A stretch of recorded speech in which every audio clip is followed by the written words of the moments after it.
غیر مسلم کہنے کا اختیار ہی نہیں ہے، لیکن اگر کسی حکومت نے اپنے اقتدار کے بال بوتے پہ ہمیں غیر مسلم کہہ دیا تو اس کے غیر مسلم کہنے کے نتیجے میں ہم غیر مسلم تو نہیں بن سکتے۔ دیکھیں حضرت خلیفۃ المسیح ثالث رحمہ اللہ نے ایک مرتبہ بڑی سادہ سی مثال پیش فرمائی۔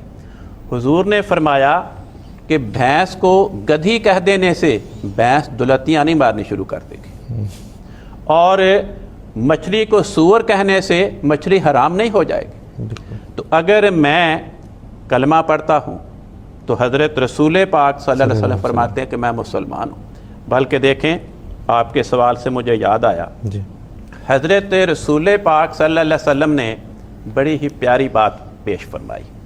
حضور فرماتے ہیں من صلی صلاتنا، جو آدمی نماز پڑھے، واستقبل قبلتنا، خانہ کعبہ کو قبلہ تسلیم کرے، واکل ذبیحتنا، ہمارا ذبح کیا ہوا گوشت کھا لے، یہ تین کام کرے، فرمایا فذالک المسلم، وہ مسلمان ہے۔ میں یہ تینوں کام کرتا ہوں۔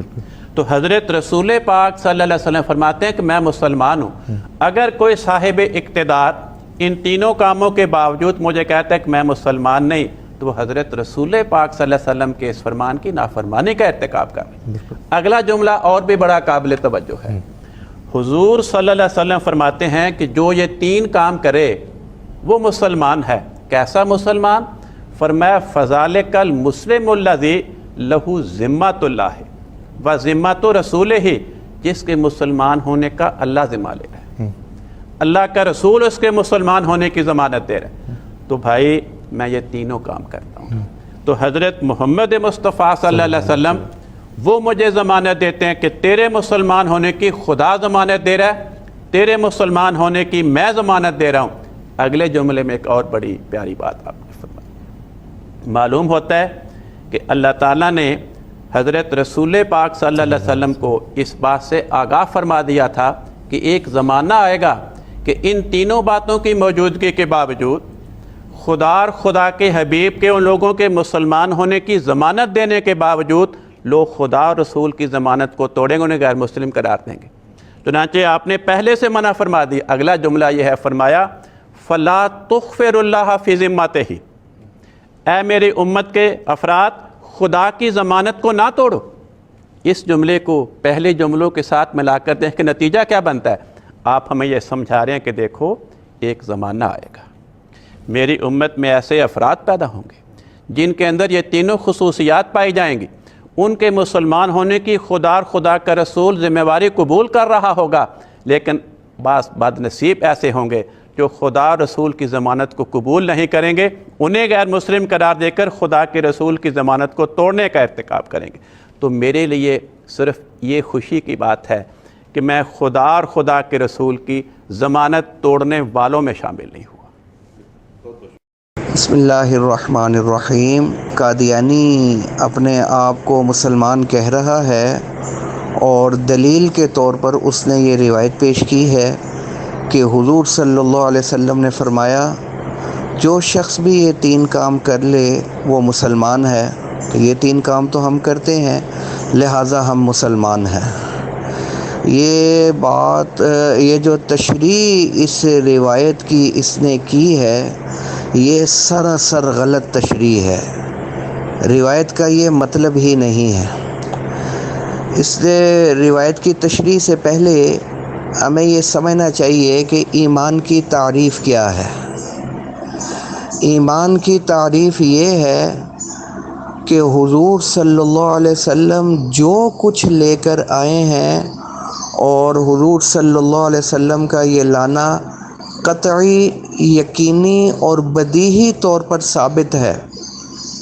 تو جو چیزیں ایسی ہیں جن کا ثابت ہونا حضور صلی اللہ علیہ وسلم سے قطعی، یقینی اور بدیہی طور پر ثابت ہے، تو مومن بننے کے لیے ضروری ہے ان تمام چیزوں پر ایمان لانا، اور ایمان سے نکلنے کے لیے یہ ضروری نہیں ہے کہ ان تمام چیزوں کا انکار کرنا۔ ان میں سے کسی ایک چیز کا بھی انکار ہو تو بندہ پھر دائرہ اسلام سے خارج ہو جاتا ہے، سمجھے؟ اور اب دیکھیں آپ، یقینی اور بدیہی طور پر کون سی چیزیں حضور صلی اللہ علیہ وسلم سے لانا ثابت ہے؟ مثال کے طور پر نماز کی رکعات وغیرہ، زکوٰۃ اور زکوٰۃ کی تفصیل وغیرہ، حج وغیرہ. حج کے اندر بھی کئی چیزیں یقینی اور بدیہی طور پر اس میں لانا ثابت ہے. تو یہ جو چیزیں ہیں، اور اسی طرح ختم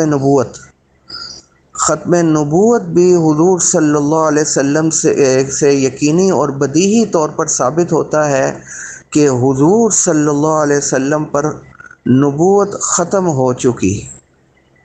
اب ان چیزوں میں سے کسی ایک چیز کا بھی کوئی شخص انکار کرتا ہے تو ظاہر ہے کہ وہ پھر دائرہ اسلام کے اندر نہیں رہے گا. اور جہاں تک رہی یہ روایت، اس روایت کو دیکھ لیا جائے تو یہ روایت، اس کی تشریح تمام علماء نے کی ہے کہ یہ جو کہا 3 چیزیں مانتا ہو تو وہ مسلمان ہے، بھلے باقی جو مرضی کچھ کرتا رہے. یہ تو تشریح کسی نے بھی نہیں کی.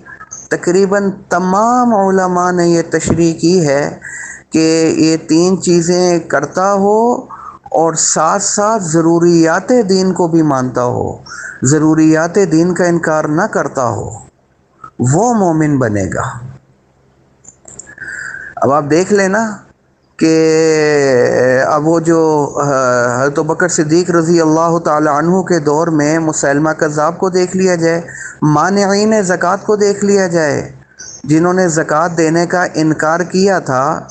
باقی سارے کام تو وہ کرتے تھے، وہ نمازیں بھی پڑھتے تھے، قبلہ رخ ہو کر پڑھتے تھے، اہل قبلہ بھی تھے، روزے بھی رکھتے تھے، حج بھی کرتے تھے، سارے کام وہ کرتے تھے. صرف زکوٰۃ کا انکار کر دیا تھا انہوں نے، باقی تو سارے کام کرتے تھے. اور حضرت ابوبکر صدیق رضی اللہ تعالی عنہ اور تمام صحابہ کرام رضوان اللہ تعالی علیہم اجمعین نے ان کو مومن نہیں مانا. اسی لیے فیصلہ ہوا ان کے خلاف جہاد کا، تو ابوبکر صدیق رضی اللہ تعالی نے کیا. تو معلوم ہوا مومن وہ نہیں ہے جو صرف یہ 3 کام کرتا ہو، بلکہ تمام ضروریات دین کو مانتا ہو، وہ مومن ہے. اور یہی روایت مسلم شریف، بخاری شریف کے اندر بھی ملتے جلتے الفاظ کے ساتھ موجود ہے، یہی روایت.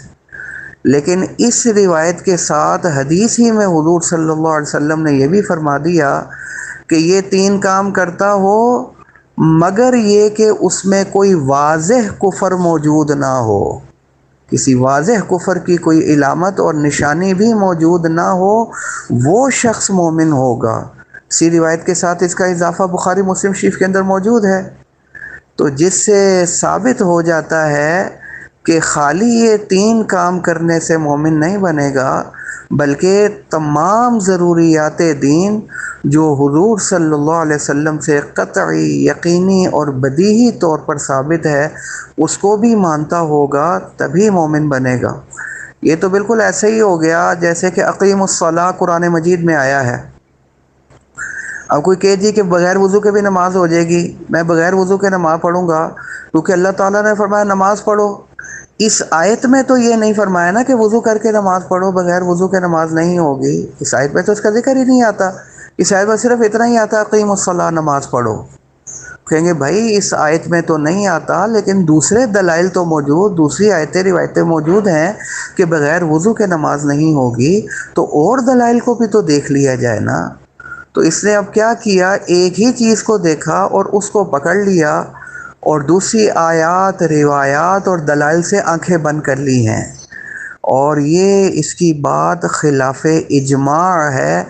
کسی کے نزدیک بھی یہ بات صحیح نہیں ہے، کسی ایک نے بھی یہ تشریح اور تعویل اس روایت کی نہیں کی ہے.